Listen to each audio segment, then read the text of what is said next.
Ladies and gentlemen, peace be with all of you. Ladies and gentlemen, good evening, good afternoon, wherever you are, or good morning.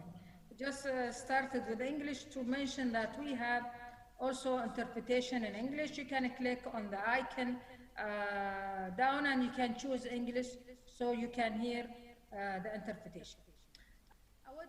First and foremost, I would like to welcome all of you to this 13th webinar, which is part of the series of webinars held by the Emirates Policy Center, which focus into researching and looking into the dimensions and implications of the declaration made on the 13th of August about the agreement between the United Arab Emirates and Israel to sign a peace treaty between the two countries, which is supported by the United States of America.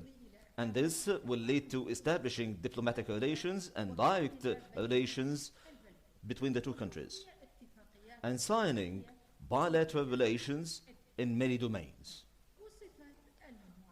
This treaty, the Emirati-Israeli treaty, was described as a historic moment or a historic breakthrough, as it represents the first peace treaty between an Arab country and Israel for over 25 years. And it has become well known that the Emirati-Israeli steppe had its own context.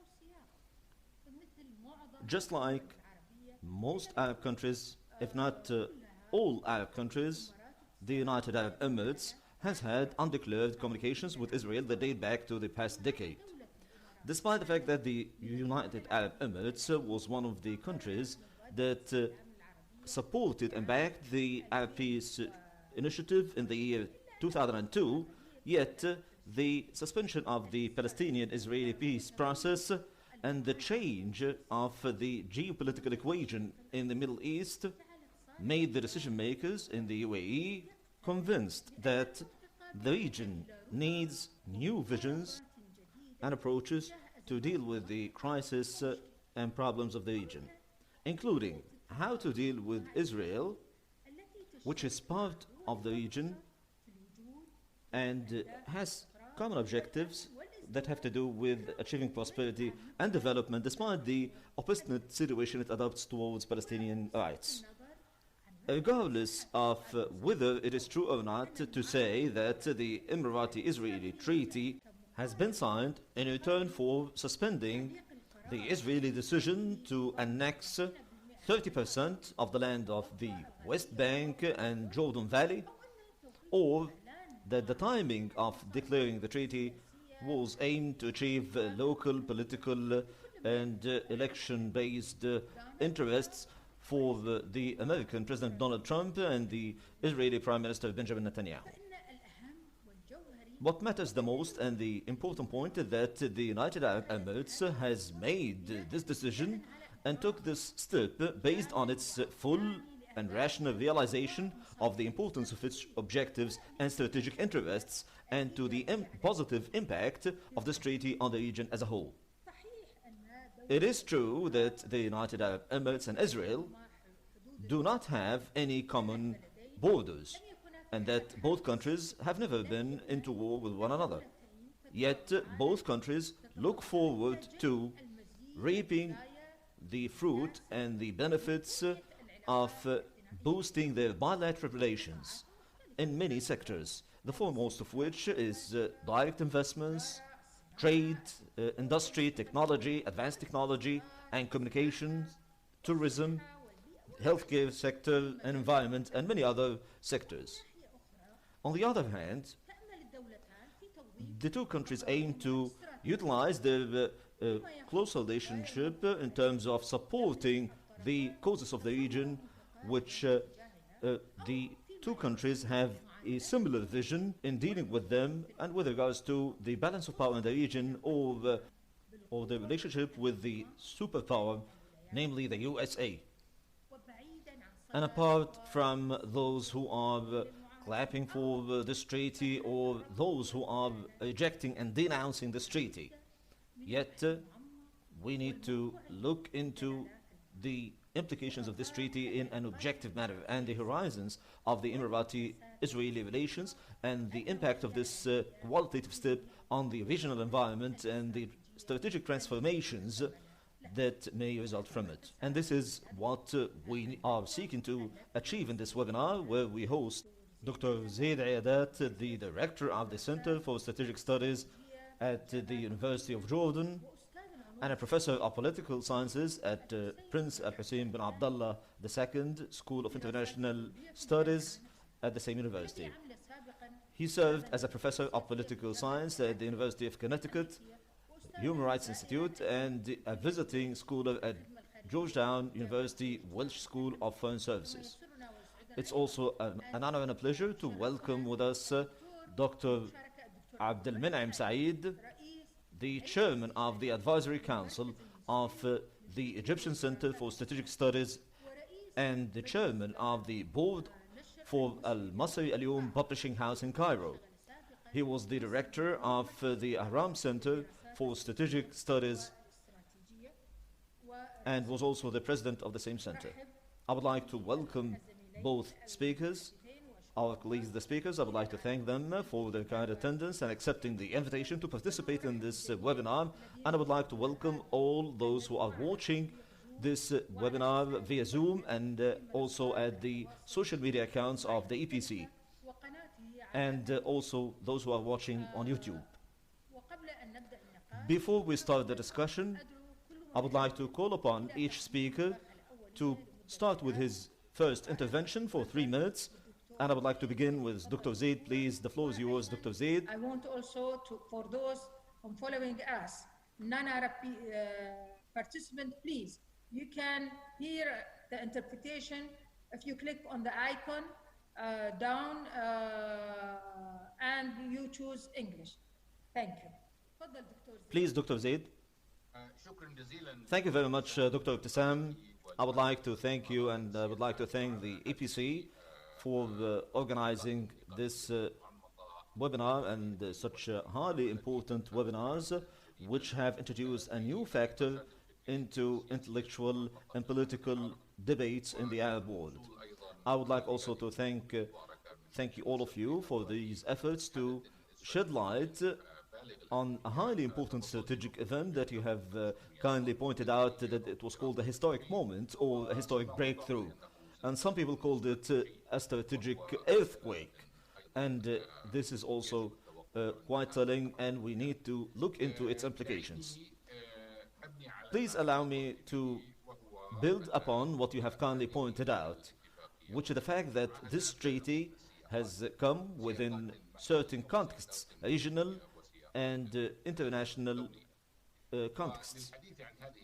And to talk more about these contexts, and this is something that is fully aligned with the spirit of these webinars, we need to pause and to think about the timing and the implications and the significance of this treaty. Why this time? And what are the implications of this treaty? And what are the ramifications or the transformations that may result from it?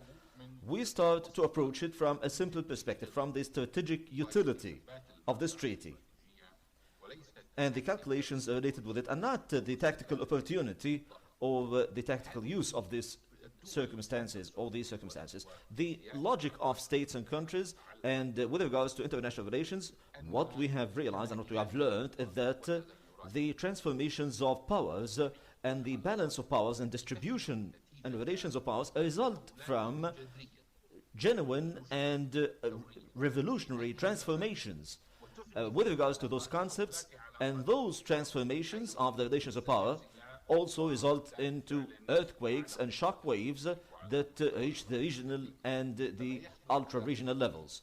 What happens in the GCC states and what may result from this treaty will have its impact that will transcend and go beyond the relations between the UAE and Israel, or Israel and some other GCC states, or Israel and other Arab countries. It may reach Southeast Asia or to the Eastern Mediterranean, and the new conflicts and the new interventions around energy and gas and other issues. So the context that we need to keep in our minds is that states' behavior is different from individuals' behaviors, and that the ethical and value-based relations and values that govern states differ from the ones that govern individuals. The supreme ethical value and function of states is to protect its safety and the welfare of its citizens and its stability. If a country fails to achieve this objective, this means that it is ethically and pragmatically a failed state. This is the key touchstone criterion in this regard. The countries that maintain the stability and prosperity of their people through investing into building their own capabilities and powers and engaging into coalitions and friendly relations with other countries in the region.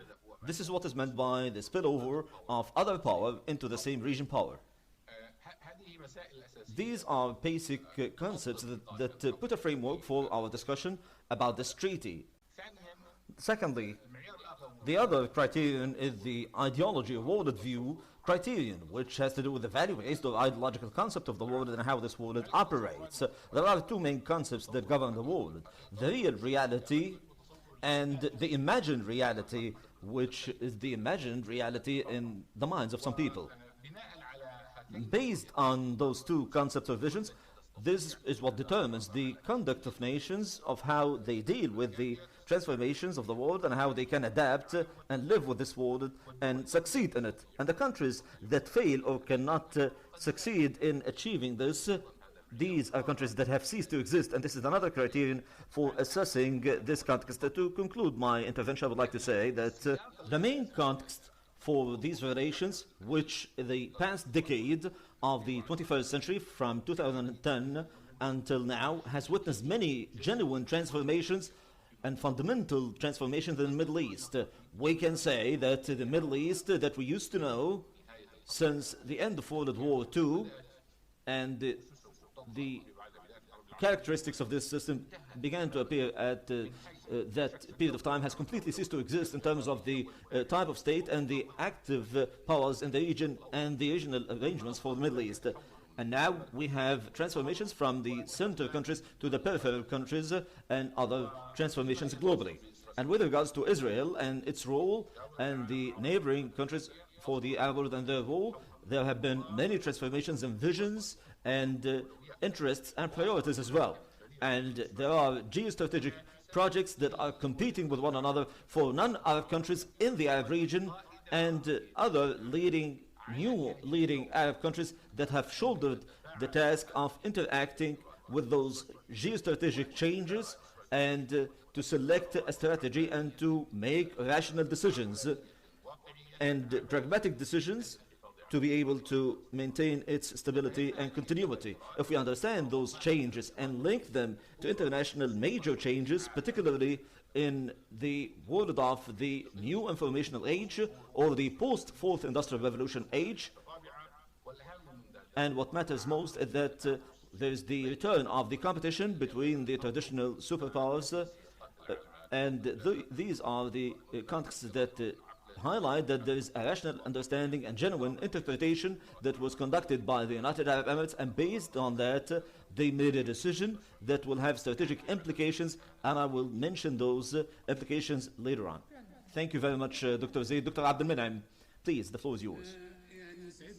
It's an honor and a pleasure to be with you, Dr. Tsam and Dr. Zaid, and I would like to thank Emirates Policy Center for their kind invitation to discuss a highly important topic.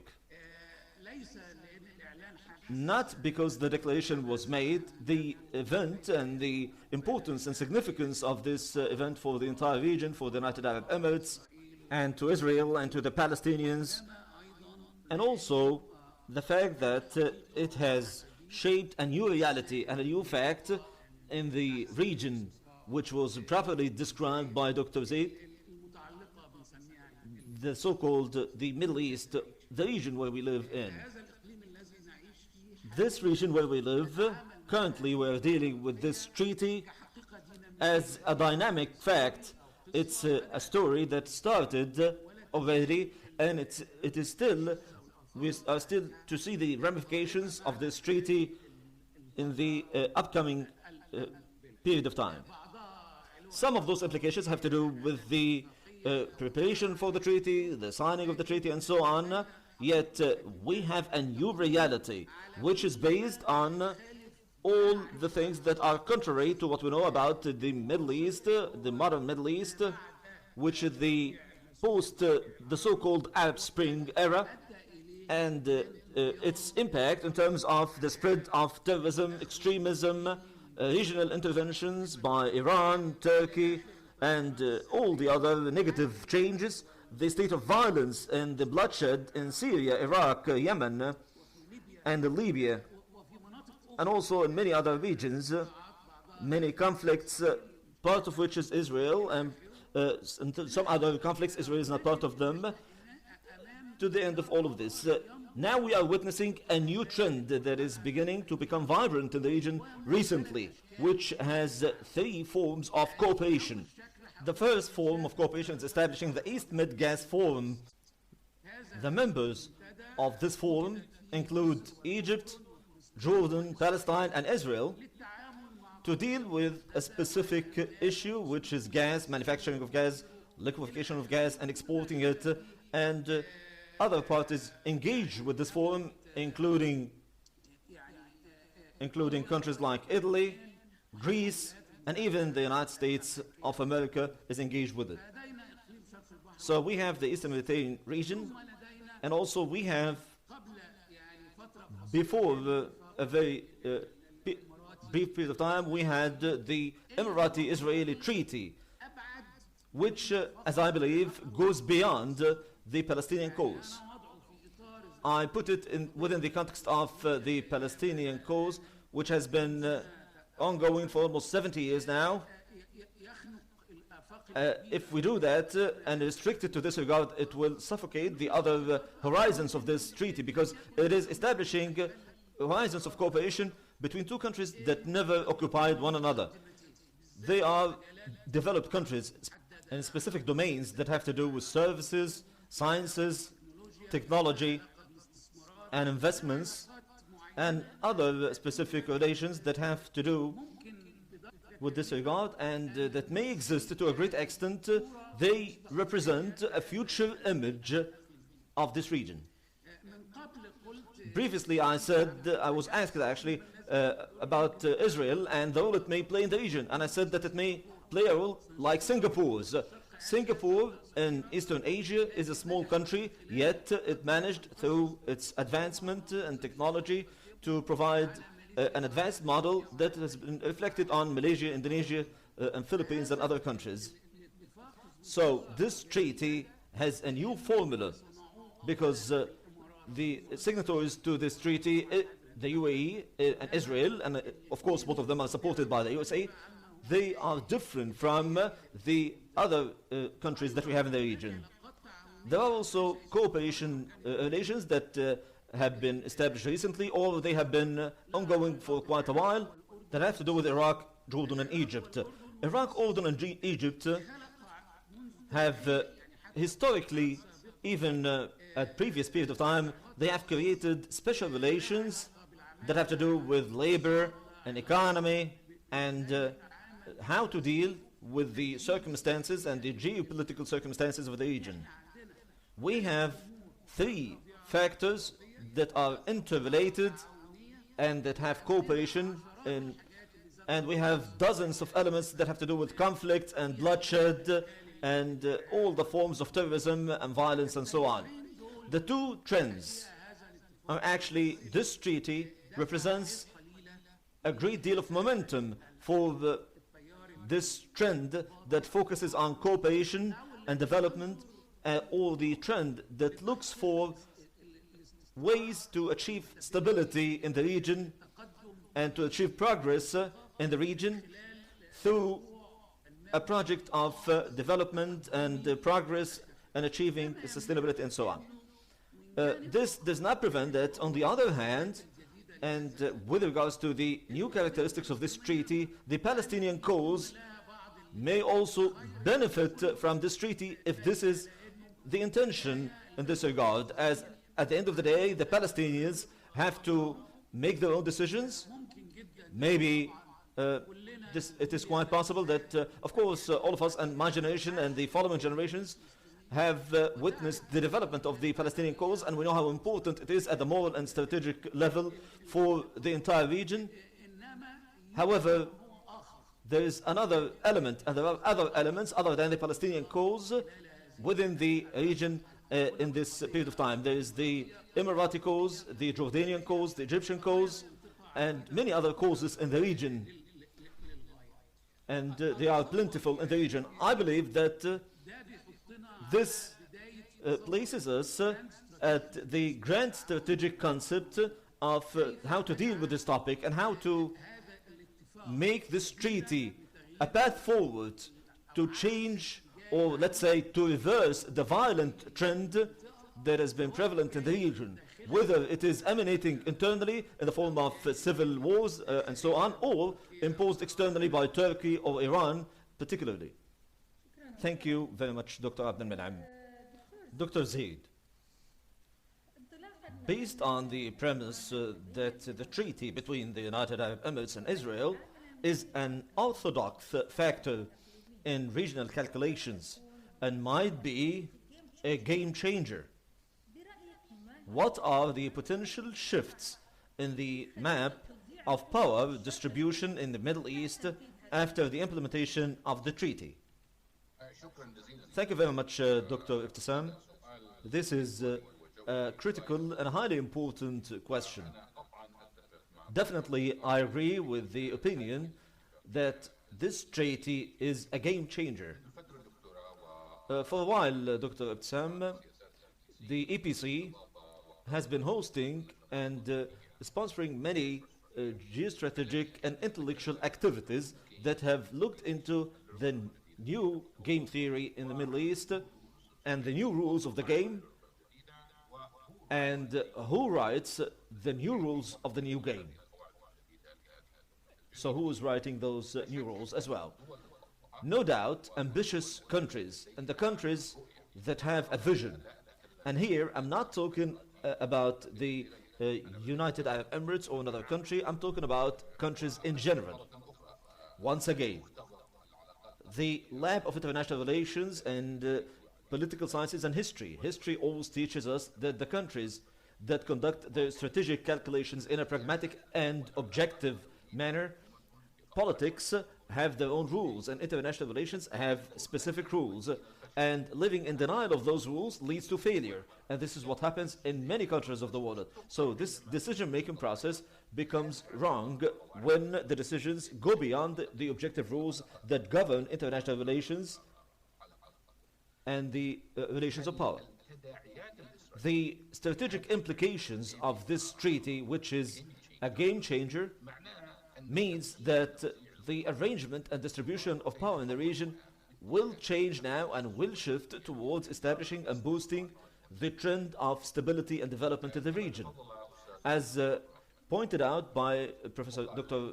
Abdel Menam, who said that there is a number of interactions and linkages.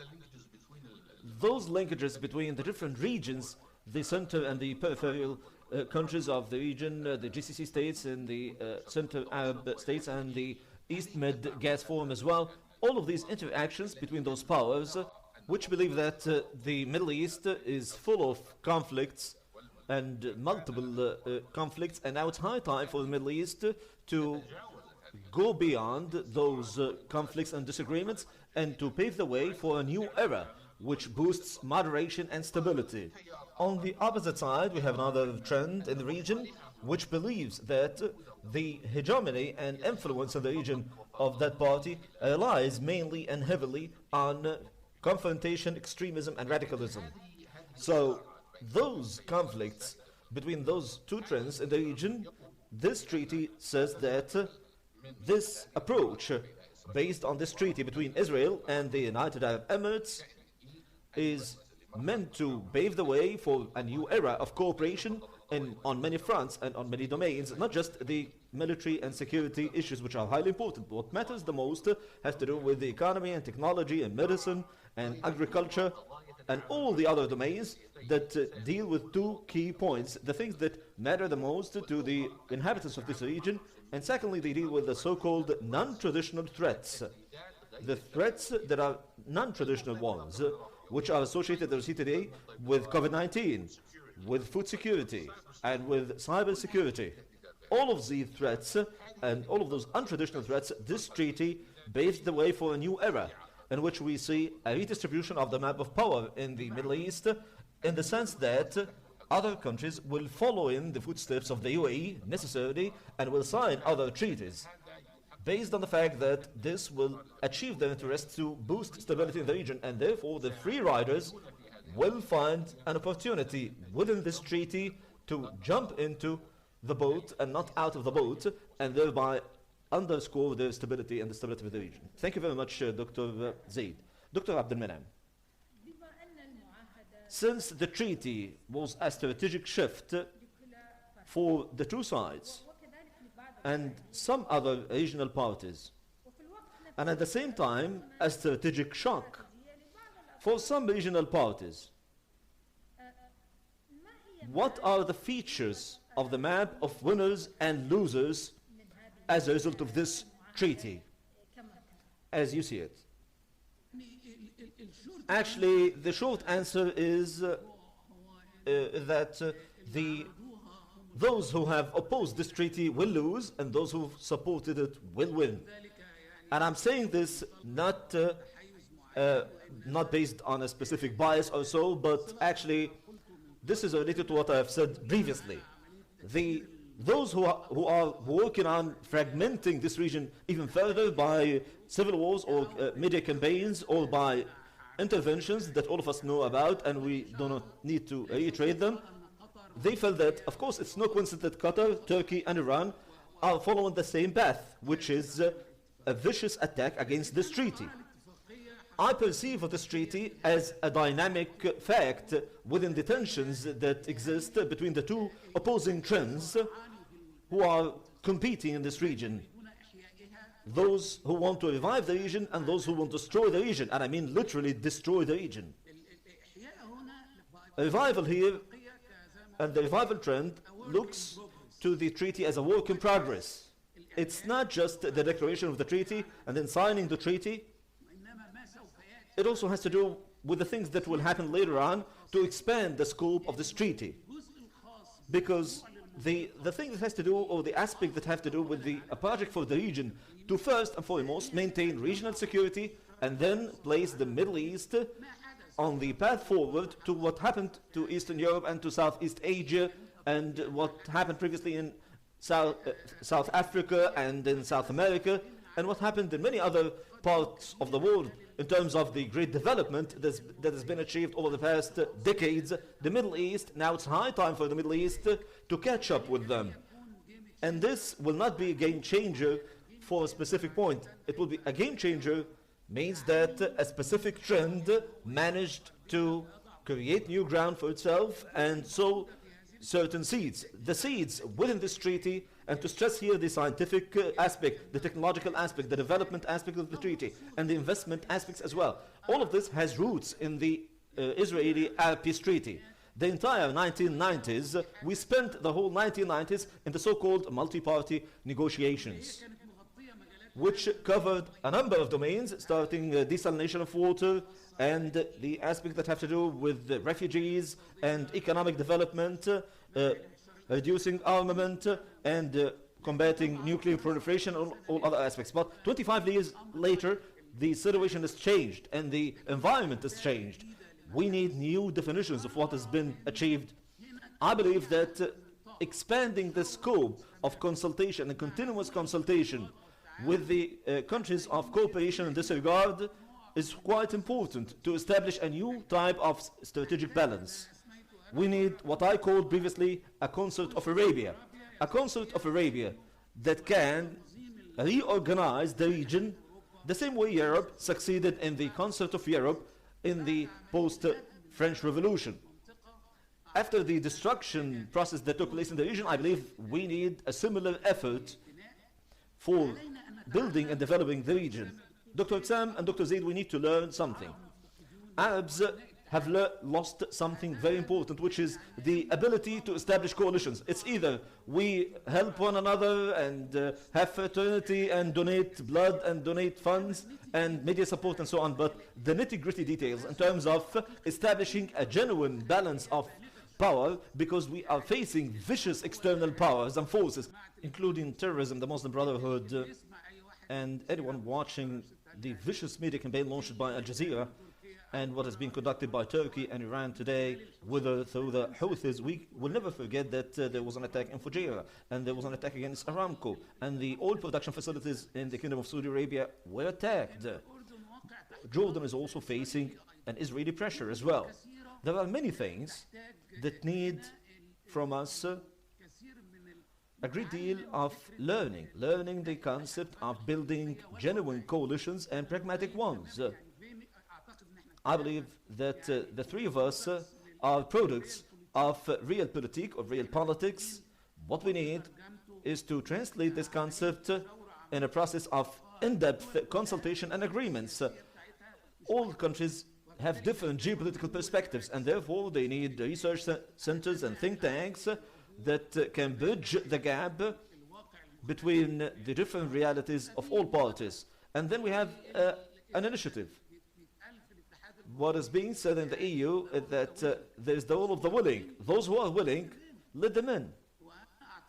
I believe that this treaty, the Emirati-Israeli treaty, is a starting point to realign ourselves and to learn from the lessons of the past in terms of dealing with Israel. It's not about dealing with Israel alone, but it's also dealing with the whole region entirely.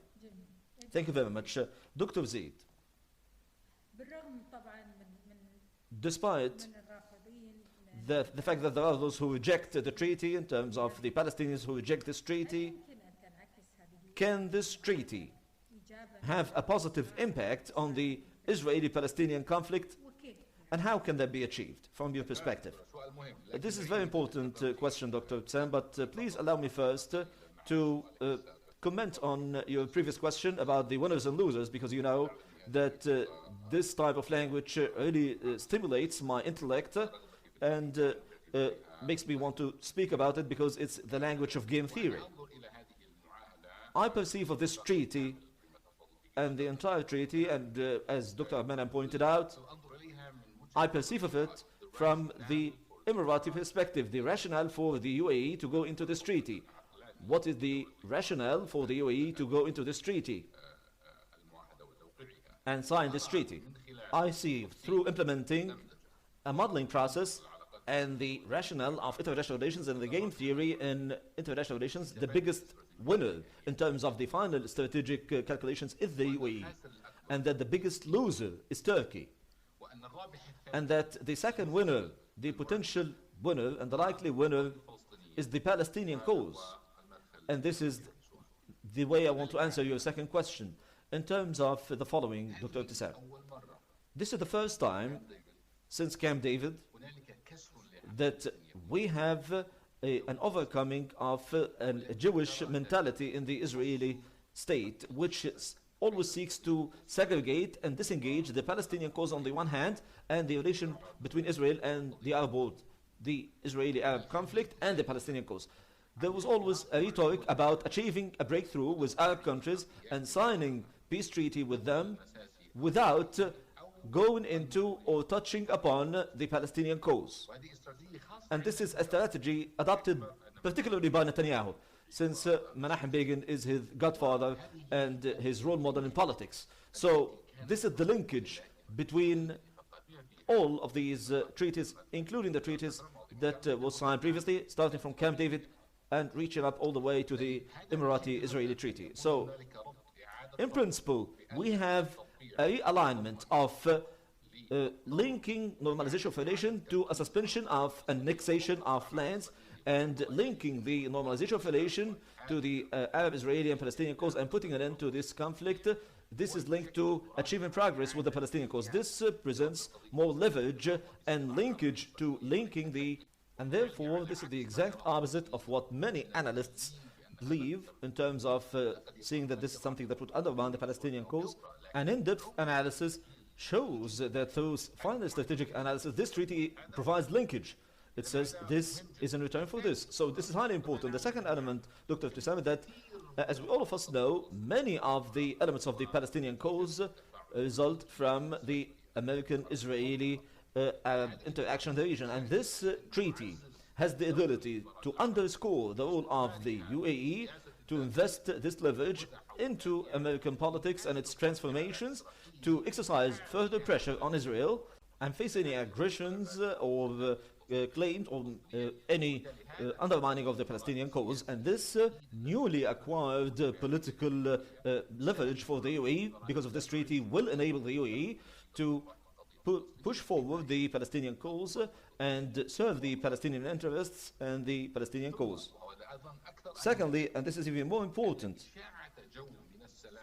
spreading an atmosphere of cooperation and peace within the Middle East and boosting the trend of moderation and the trend of peace and the trend of stability. This will also change the calculations of the Israeli right wing and will create within Israel a number of transformations within the Israeli public opinion that will have its impact on the Israeli decisions in terms of highlighting that Israel will win more through peace rather than conflicts, and therefore it is in Israel's best interest to give up many of the things that they cling to in a very obstinate manner, and this will boost the Palestinian cause and further boost it and support it. There are many elements in this regard, but focusing on the alignments and the return alignments of the American politics and the impact on Israeli politics, and another pressure is added now.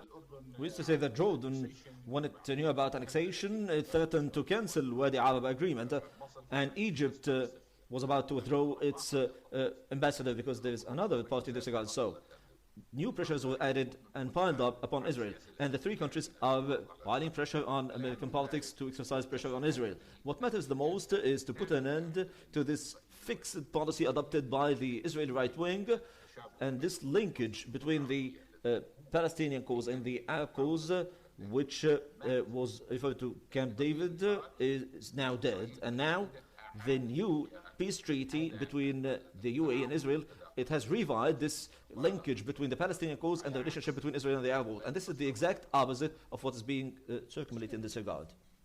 Thank you, Dr. Zaid. Dr. Abmenam. Despite the fact that the treaty is between the UAE and Israel, or was signed by the UAE and Israel, the intensive American effort to make it happen makes Washington a third party to this agreement. What is the likely trajectory of the US policy towards the Middle East in light of this treaty? Actually, I will briefly say that the United States of America, even if Biden wins the presidential elections, or even if Trump wins a second term, this is a trend that has been ongoing since 1973. The interest in establishing peaceful relations between Israel and Arab countries, regardless of its form. I believe that the USA will continue to support this trend, and adding to this the elements that we know of now, which have to do with the economic peace. The deal of the century was based on this theory, and it is a fragmentation of the impact of multilateral peace negotiations conducted previously, which had an important section dedicated to economic cooperation in the region. But I want to say that I continue highlighting the same path that I started 20-30 years ago. What happens is what we create on the ground as Arabs and between us and Israel directly, in the sense that agreements at the end of the day would not take place unless there was direct contact with the other party. And I believe the more we have, and this is what Dr. Zaid referred to at the beginning, the more actually we do not understand the importance of the demographic element. The Arab world is composed of 350 million Arabs, confronting 15 million Jews all over the world. The Jews living in Israel are only 6 million. and they have 6 million on the other side as well.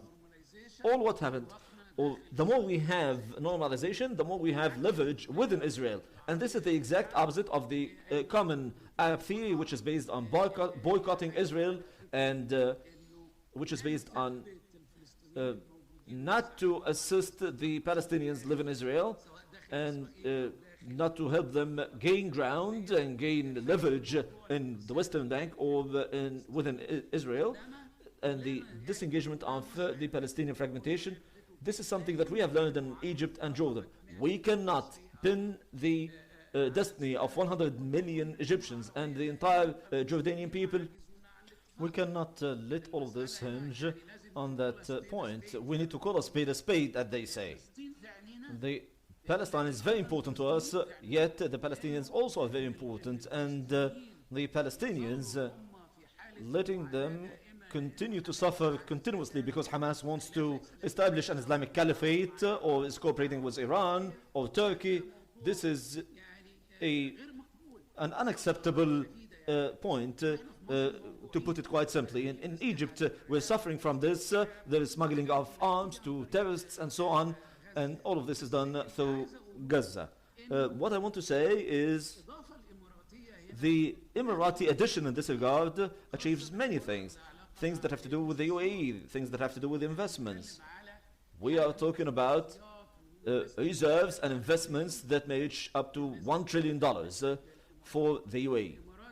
The UAE is an active country that builds ports, that builds airports, and has a great deal of technological tests and innovations. All of this is put into the context of cooperation in gas and labor and tourism and many other aspects. We cannot suspend all of this and make it pinned on the decision of someone who can make a veto on it. So we need to learn from international relations in this regard. Everything that boosts stability and adds to prosperity of the region and adds to protection of the region. The Emirati-Israeli cooperation that even preceded this treaty in terms of combating COVID-19 and other infectious diseases. So in this regard, we are using costs that we already have. We have labs, we have scientists, we have professors, and we can reach the stage of building more bridges. And Israel enables us to build further bridges with the external world, particularly Europe and the USA. What is quite striking is that at the time when Eastern Europe and the Middle of Asian countries that disembarked from the Soviet Union, they rushed to establish relations with Israel, and we had cold peace with Israel back then. So I believe that Israel does not scare me, and I believe it does not scare any of you, does not scare anyone. It is part of the region, and we can change the equations within Israel by cooperating with Israel. Dr. Abmenam, I asked about the political trajectory for American politics in this regard. Will there be further of engagement of the USA in the affairs of the region, or will the foreign American politics lane away from the region because this treaty will establish a stable security environment, and therefore the USA can focus its attention on its competition with China, or the pivot to China and internal issues? Not yet. I've said in the short answer that the USA will continue to strategically withdraw from the region. It supports this treaty because it wants to cover its back in the region. And it's no secret that the Americans believe this will support the peace and the security of Israel as well. So the outcome of the American politics in the era of George W. Bush and Barack Obama still boost the isolationary trend in the USA. And in addition to this, the USA is still trying to find its way in how to deal with China. There is no bipolarity between China and the USA in the region. We still have some remnants of the Russia-USA relations in the region. But I don't think that neither Trump nor Biden are ready to pump new billions of dollars or new blood into the Middle East. They may support our efforts in the sense that they may benefit from it economically. But from the grand strategic overview, I believe the main confrontation from the USA side will be with Iran. I mean, in the region, because the USA has a strong linkage with Turkey and the NATO, and therefore it is not adopting strong stances on Turkey. Yet I would like to stress that we are the masters of our own destinies. If we shape it together, we will be able to create a new factor and put into the new relations a new factor in terms of the relations with the USA or Egypt or Russia. Dr. Zaid, this treaty has come within the context of strategic shifts and shocks that limited the prospects for understanding and cooperation among the various parties in the region. What are the strategies that both parties need to adopt to ensure the success of the treaty's objectives? I'm here referring to the UAE and Israel. Thank you, Dr. Sam. Once again, to comment on what has been said in terms of the U.S. Foreign policy engagement and disengagement, I believe that overall, the USA always seeks to rearrange the Middle East the same way it used previously, so that it would have a stable security in the region, a stable security system in the region, and a system that can adjust and manage the affairs of the Middle East in a way that reduces the cost and time invested by the USA and the allocation of further resources of such new competitions, and to deal with the new competitions in the region. Treaties do not speak on their own, Dr. Tissam. We are the ones who make them speak, and we are the ones who implement them or ensure their success or failure. The Israeli-Egyptian peace and the peace between Jordan and Israel was described as cold peace because both sides are responsible for this. And this is because the intentions, in the sense of the main objectives of these treaties and the subsequent policies, these intentions have been subject of controversy and suspicion.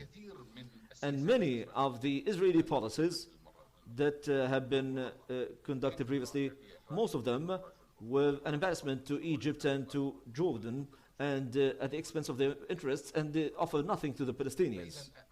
So what is required of the foreign policy of Israel, particularly with regards to the relationship with the UAE, is to provide a new model that encourages other Arab countries to showcase that these treaties are genuine and they can bring about the strategic shift that we are talking about, and can create a regional system, a new regional system that can boost stability and prosperity and moderation. Otherwise, and this is a strategic point that I want to highlight, Dr. Tissam, for the UAE, and this is the opposite of the situation of Jordan and Egypt, this decision to go for a deal and sign the treaty is an option and not a necessity. And this is a very important point. There is no occupied territory for the UAE to negotiate about, and there is no special role for the UAE, the same way Egypt and Jordan has existential threats in this regard. There are existential threats in the situation of Egypt and Jordan, and the UAE is not facing such threats. So this is a rational strategic decision that is based on calculations, that there is an intention to achieve genuine cooperation that can support both countries and support the people of the region and generate a new system. The peace of necessity is different from optional peace. And this optional peace hinges now on what Israel will do. Israel needs to prove through its different policies, first with the Palestinians, and respecting their rights, and being committed to avoid annexation, and so on. And then in the actual dealing with the UAE, and to tell things the way they are, Doctor, when we talk about this treaty will facilitate for the UAE to obtain high quality and high-tech American weapons, but there are some Israeli voices that call for blocking the F-35 deal to the UAE. This is something that has to do with the Israeli decision. Will Israel support the development of the military capabilities of the UAE, and that the countries signing treaties with Israel are allowed to obtain highly advanced weapons? There is cybersecurity cooperation, technological cooperation, and cooperation to combat COVID-19. And add to all of that, investing this relationship with the UAE and investing the important and pivotal role of the UAE, not just in the Middle East, but even in Middle Asia and Southeast Asia, and the naval passageways that the UAE controls can also boost and support the relationship with Israel and its relationship with other Arab countries. So, to rely or based on what Israel will do, and this is the main challenge. The main challenge is in those policies. And also the UAE and the countries that support the trend of moderation and stability, they should also provide a safe and hospitable environment and a supportive environment for this cooperation and to those investments and to those geostrategic transformations. So what I want to say that despite the importance of this treaty and that it is different from other treaties, it is an option and not a necessity. It's not an existential threat that we're talking about. The factors of success are much higher compared to other treaties. The cost of abandoning it is much less than the cost of abandoning other treaties that are based on necessity. This is an equation that has to be present in the decision of decision makers. Thank you, Dr. Zaid. Dr. Abdel Menam. There are mental images, whether among the Israelis about Arabs and among Arabs about the Israelis. And in Israeli curricula, there is a certain image of Arabs. To ensure the success of this treaty, we need to amend and change the narratives that each side has about the other. And we have the Egyptian experience in this regard and the Jordanian experience. What are the chances of succeeding at this point, and what are the most important challenges that will face this process? The challenge is how to do that. It is normal that countries that have had historic hostilities against one another and have religious hatred and the narrative that had to do with the defeat and many other elements, Israel represents a major wound for Arabs with regards to what has been done since the war of 1948 and up till now. The narratives, the old narratives, have always to be countered with future narratives. One of the important qualities of this treaty is that the UAE can project to the Israelis a different image of Arabs. I know the UAE is a diverse country. The UAE nationals represent 11 or 20% of the total population of the country. There have many nationalities, Egyptians and Indians and others, and many nationalities live in that prosperous country where people live and coexist peacefully, and particularly with the religious openness that has been in place in the UAE. The UAE is also a nation that has a focus on productivity. And it has a globalized concept in the sense that it is open to the world and establishes projects and establishes ports and aviation companies and investment and services companies globally. This is what I call the different Arab, the Arab of the future, whom we seek to have. Continuously, we need to look at the region and how to lift it from the difficult situation it has been in since the so-called the Arab Spring and the massacres and the torture of people and burning of people and all the other atrocities. Those are not the modern Arabs. Those are not the young Arabs that we have now. Those are not the Arabs who want to live in a regional environment and an internal environment that is based on development and focused on development. Luckily, a number of Arab countries have adopted the approach of reform and they take it very seriously. This is happening in Egypt, in Jordan, Morocco, Kingdom of Saudi Arabia, and Bahrain, Oman. We have Arab countries that focus on reform and take it very seriously. The concept that part of the treaty can pave the way for a future project in this regard is an important element. The more we do that within Israel, this is what was conducted by Sadat. Negotiations is not just about what we take or what we receive. There's the carpet traders concept of how to negotiate or haggle about a carpet's price. Negotiation is not just about that. The negotiation environment has different elements and psychological elements. What Sadat did through his initiative and what the UAE is doing now through its initiative, amidst all of that bloodshed in the region, the UAE is capable of establishing and signing a peace treaty. This is a breakthrough in the sense that this reminds us, I called it a Sadati moment. Sadat traveled to Jerusalem to give a speech in the Knesset. So the Israelis saw the other Arabs, the Arabs who are not suffering from an inferiority issue or having weak self-confidence, and that they avoid Israelis at every international conference. Only a minority of Arabs have had the courage not to be afraid of dealing with Arabs because we speak English like them and we can speak to the world. So we have the same academic capabilities and scientific capabilities to engage in direct dialogue. So the narratives will be generated by practice. The narratives will be generated by regular individuals.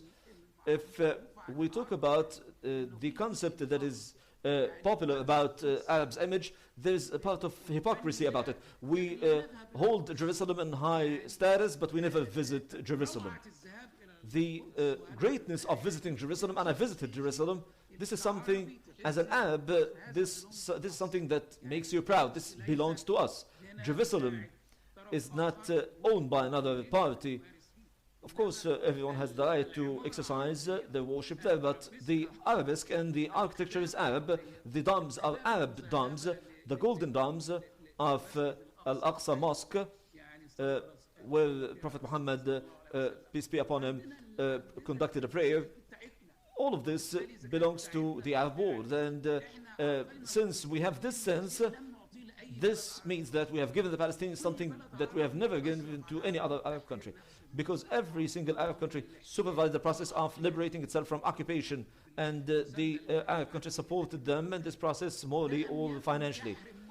But up to now, even during the British occupation of Egypt, Arabs used to visit Egypt, and even during the French occupation of Algeria, the Algerians were visited by Arabs.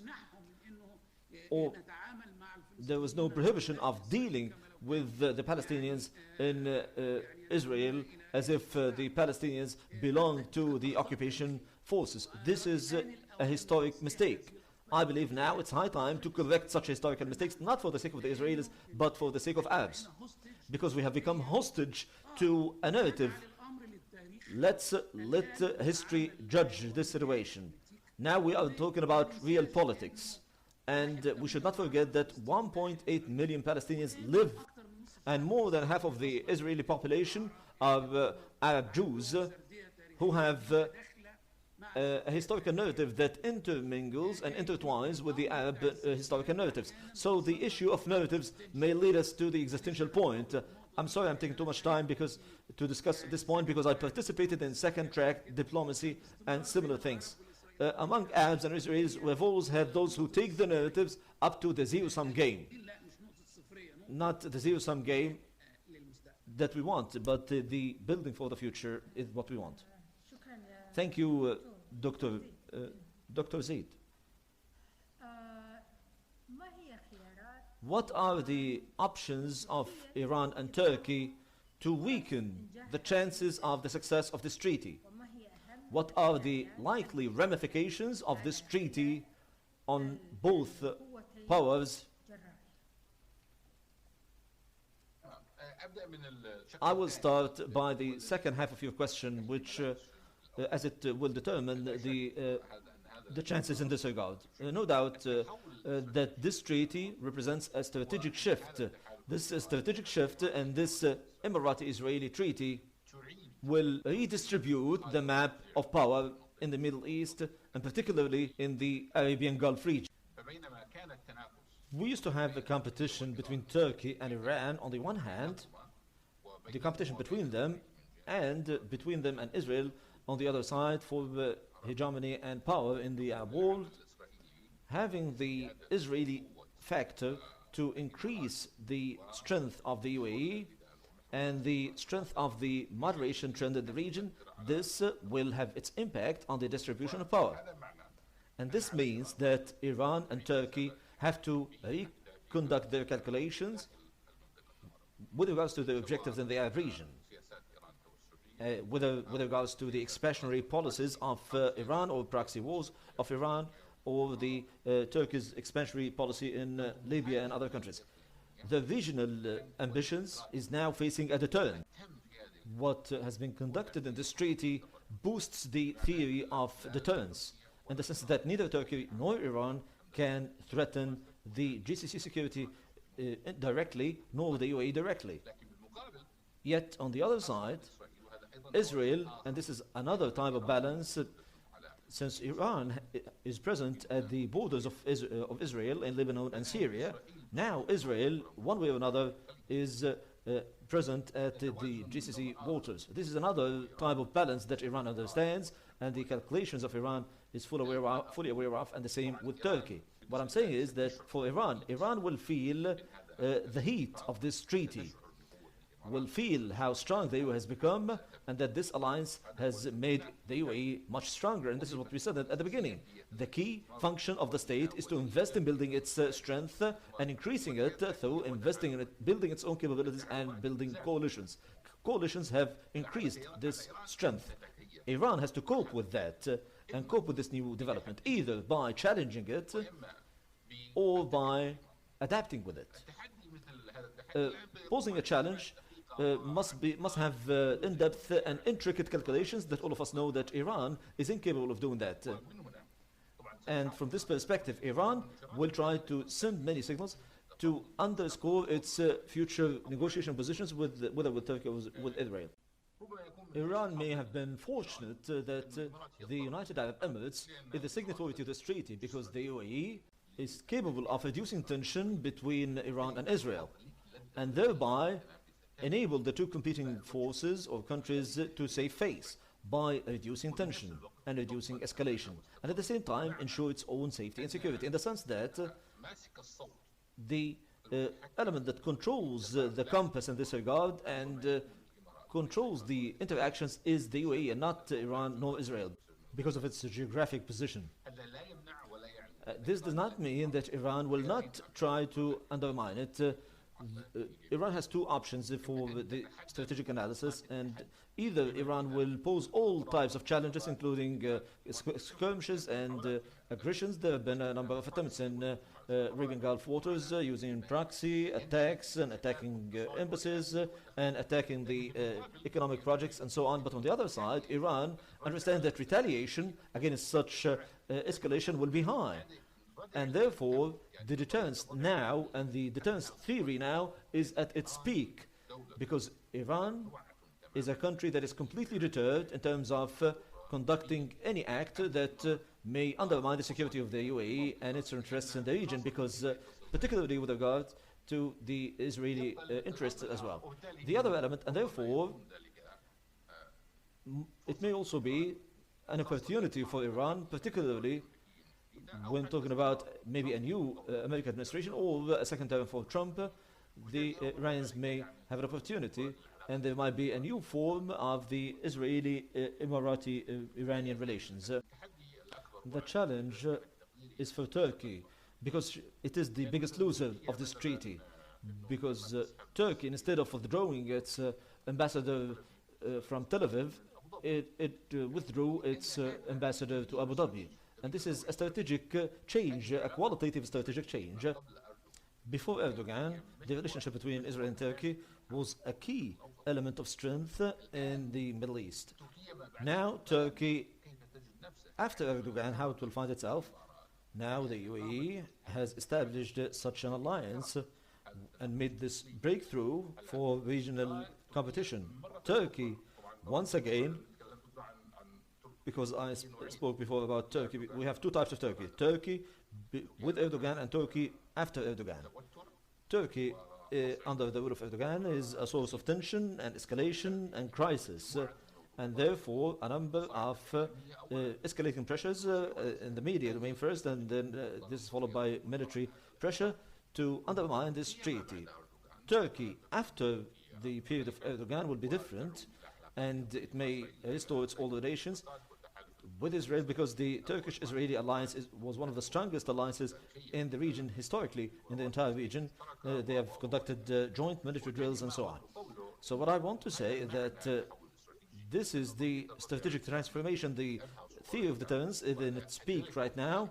And as I said, the UAE is the biggest winner in this regard because it has boosted its relationships with competing forces, and all of this will go through the UAE. Thank you very much, Doctor. Dr. Abdel Menaim.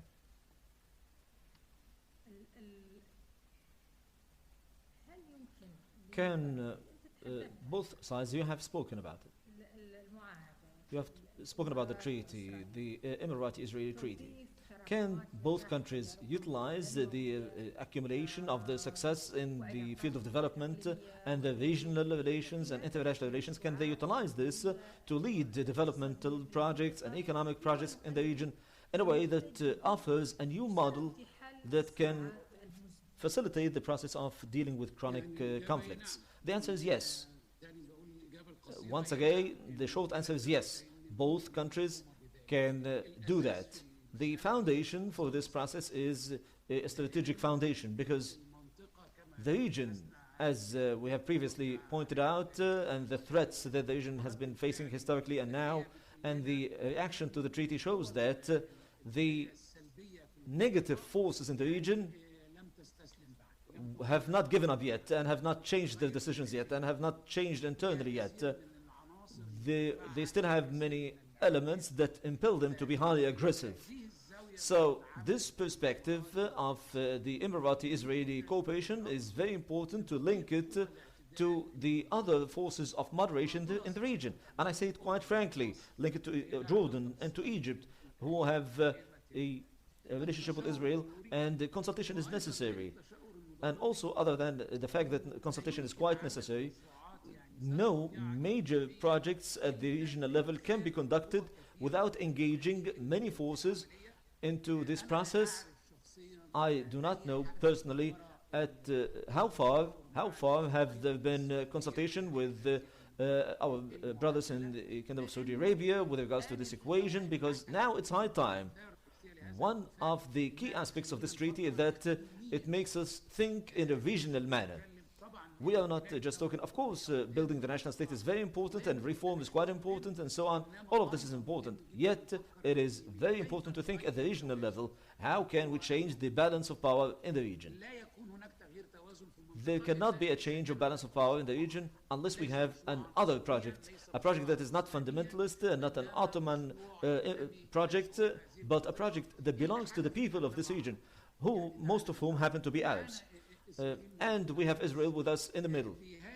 So, in this regard, if we move forward in this path, particularly with focusing in the future on technology and science and other joint aspects, all of us live in a desert area. All of us want to boost desalination of water, and all of us want to ensure food security in this regional nature that we are talking about. So, there are many elements that can be conducted and that can be highly beneficial to those who implement them. So, at the same time, we will be creating a major deterrence that others cannot penetrate, whether by satellite forces like Al-Houthis, or the Houthis, or Hezbollah, or others, or conduct direct aggression that was blatantly conducted in Iraq and in Syria. Turkey is conducting strikes in Iraq and in Syria and in Yemen and in Libya. It is trying to cause trouble for Egypt. So those forces are acting in a very irrational way, and through our rational approach that we have now, we should provide an alternative to this future that was up till now negative. Now there is an effort to build upon. Dr. Zaid, can both parties, the UAE and Israel, invest their strategic alliance with the USA and their strategic partnership with China and their special relations with Russia to facilitate the process of redistribution of power in the Middle East, أم أن العلاقة or will the competition among major world powers قد تتداخل collide سلبياً with this مع treaty هذه and المعاهدة its objectives? وأهدافها أيضاً. أنا أميل للثاني. I tend to the second option, not the first one, because the international relations are competing in a way that is far more complex with its ramifications and implications and their cost as well, that go beyond bilateral relations or treaties or alliances between two countries. نعلم دكتورة أن We know, Dr. Tsem, that the changes that have happened to the fundamentals of the world order have brought back the competition between great powers once again to the forefront of the international arena, and the world where the USA still takes the leading role is facing potential competition by rising nations, as we know. China may be the country that is more capable of competing with the United States of America, not tomorrow or the day after or in a couple of years, but within the upcoming years or the upcoming decades. نحن نعلم أيضا We know also that the UAE has strong relations with China, and there are many investments and alliances, and there are also friendly relations between the UAE and Russia. And the same applies to Israel and its relations with Russia and China and India as well. لكن ندرك جميعا However, all of us understand at the end of the day that the relationship between the two states, the UAE and Israel on the one hand, and the USA on the other hand, is far more important and highly more strategic relation compared to other countries. And none of those countries, whether we are talking about China, Russia, or India, to replace the role of the USA as a strategic and primary ally that can maintain the security and safety of the UAE and Israel, not in the short term and not in the mid-term, maybe in the very distant future. That is why I believe that بسبب maybe because of those relations, يعني الحساسية the sensitivities in this regard الحد الذي rely on to what extent وعلاقات the relations between Israel and the UAE and the strategic alliance, وتعاون how far they can reach technological cooperation and security cooperation and high-tech cooperation with China or with Russia or India in a way that may undermine American interests. But I believe both countries are fully aware that their relationship, their strategic relationship with the USA is far more important and far more sustainable, and it has much longer historical roots. That is why I believe they will not risk this relationship or undermine this relationship for other alliances. Dr. Tsam, I want to add briefly to this. Yes, I will open the floor to you, Dr. Abinam. I want you to add to this point. I want to add that the starting point, if it is a regional point, then it will be based on how to deal with competing international forces simultaneously, because these competing forces have interests with us.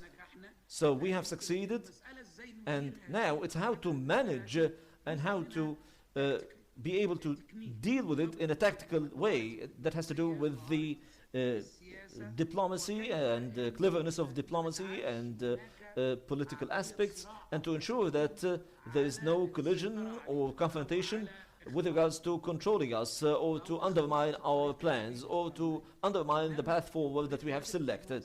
The pathway that we have selected will be much stronger and much more determined if it is inherently strong and is governed by the intertwined relations. I believe this will force the major international forces to deal with us with a deal of willingness to obtain and to serve their interests rather than go into enmity with us.